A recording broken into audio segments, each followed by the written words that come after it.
안녕하십니까, 솔루션 연구소입니다. 자, 오늘 주제는 무엇이냐? 여러분들 그 수시에서 교과 전형과 학종 아시죠? 어떤 게 보통 컷이 좀 낮습니까? 그렇죠? 학종이 좀 낮죠. 최근에 어떤 얘기를 좀 들은 적이 있었냐면 학령 인구, 다시 말해서 인원수가 줄어들고 있죠. 학생들의 인원수가 줄고 있다 보니 전반적으로 학생들의 등급 컷 합격선이 하락세다.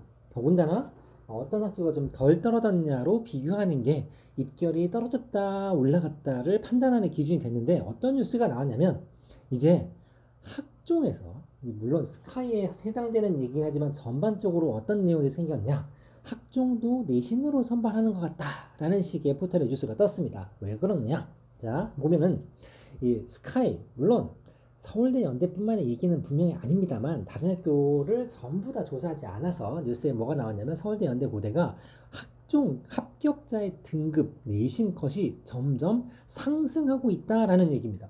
이거 좀 이상하죠. 왜?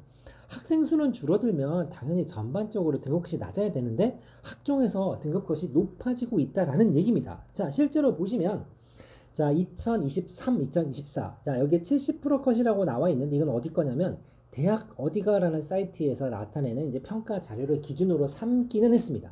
즉, 과별로 보면 편차가 있을 수 있습니다만 전체 컷을 봤을 때 서울대가 1.91에서 1.86, 고려대가 2.8에서 2.62, 연대가 2.04, 2.01, 평균적으로 세 학교를 봤을 때 2.25에서 2.16 정도로 종합전형에서 내신 등급 컷이 올라가 버렸다라는 얘기입니다. 되게 특이하죠. 이 학교라서 그런 게 절대 아닙니다. 지금 학교별로 이 전형을 좀 살펴보면 서울대 직윤입니다. 전교 1등 전형 아시죠? 요걸 했을 때도 5개 정도 상위 학과를 좀 뽑아봤습니다만 특별히 예외가 없이 전부 다 등급 컷, 합격 컷이 올라가고 있다는 걸 볼 수 있습니다. 그래, 직유는 그렇다고 칩시다. 왜냐면 전교 1등끼리 경쟁이니까 그렇다고 치는데, 요거 일반 전형 같은 경우, 참고로 일반 전형은 수능 최저가 없음에도 불구하고 등급컷이 살짝 이런 모양인데도 불구하고 전체적으로 등급컷이 올라가 보이는 것들을 확인할 수가 있습니다. 서울대만 그러느냐? 그럴 리가요. 고대 학업우수 같은 경우는 좀 특이한 전형이죠. 그쵸? 아시는 분은 아시겠지만 수능 최저가 가장 높습니다. 고대 같은 경우는 영상을 찍을지도 모르겠습니다만 올해 8년 만에 드디어 논술이 좀 부활해서 좀 관심을 갖고 있는데, 보통 논술 같은 경우는 논술 100% 전형으로 논술만 잘 쓰면 합격이다 라고 하는데 고대 논술은 수능 최저도 겁나 높습니다. 아무튼 수능 최저가 높은 이 전형에서도 대부분의 상위권 학과들이 어땠다?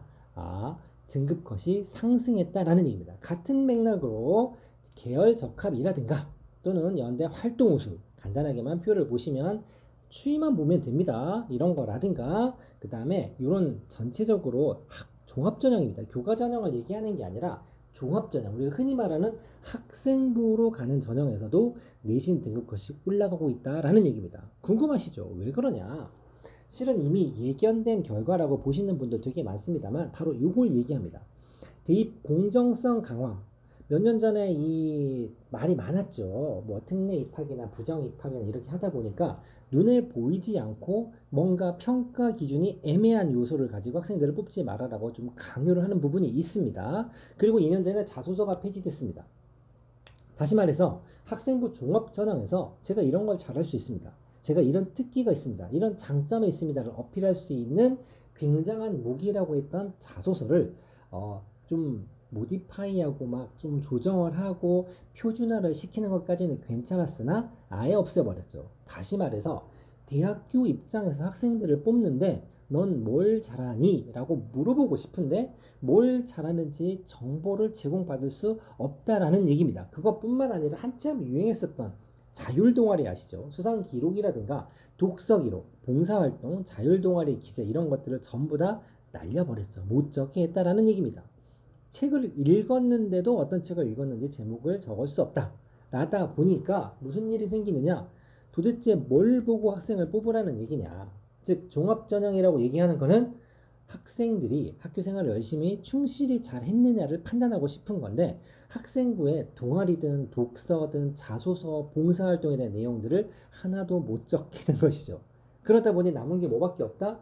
그래, 뭐 네가 학교 생활 열심히 했으면 시험은 잘 봤겠지. 그래도 학교에서 선생님이 얘기한 걸 잘 들었다면 중간 기말고사는 잘 받지 않겠어? 라는 쪽의 포인트들이 조금은 더 버프를 받게 됐다라는 얘기입니다. 그러다 보니 전반적으로 내신이 안에 활동 위주로 선발했던 학생부 종합전형에서도 내신의 영향력이 조금 커졌다라는 얘기입니다. 그래서 정성평가가 아닌 정량평가화되고 있다. 도대체 이거 어떻게 뽑으란 얘기냐? 라는 식으로 대학에서 볼멘 소리가 나옵니다. 그러다 보니 예전에는 학생 종합전형에서 주로 뭘 봤었냐면 수능 최저를 보지 않고 학생부와 면접을 봤는데 최근에 이 종합전형에서 슬금슬금 면접을 폐지하고 종합전형을 할 때도 수능 체제를 넣는 학교가 생기는 것처럼 뭔가 수치화 시킬 수 있는 그런 항목들을 많이 넣고 있다라는 얘기입니다. 자, 당연히 그렇게 되면 어떤 일이 생기냐면 일반고를 다니는 친구들 같은 경우는 학생부에 기재된 내용이 부실할 수밖에 없기 때문에 스펙에서 밀리는 특목고 학생한테 조금 불리한 요소들이 생긴다라는 얘기가 됩니다. 물론 또 언제 이분들이 요것들을 바꿀 수 있을지는 잘 모르겠습니다만 우리가 생각하는 적어도 지금 1, 2학년 학생들 같은 경우는 종합전형 쓸 거야 라고 쉽게 생각하시는 분들이 있는데 향후 1, 2년 최소 2, 3년 정도는 중간 기말에 조금 더 힘을 실으셔야 종합전형에도 유리한 입지를 차지할 수 있다 정도는 꼭 기억하셔야 되겠습니다. 뭐 스카이 얘기는 하겠습니다만 또 다른 특이한 뉴스가 나오면 한번 언급해 드리도록 하겠습니다. 감사합니다. 마치겠습니다.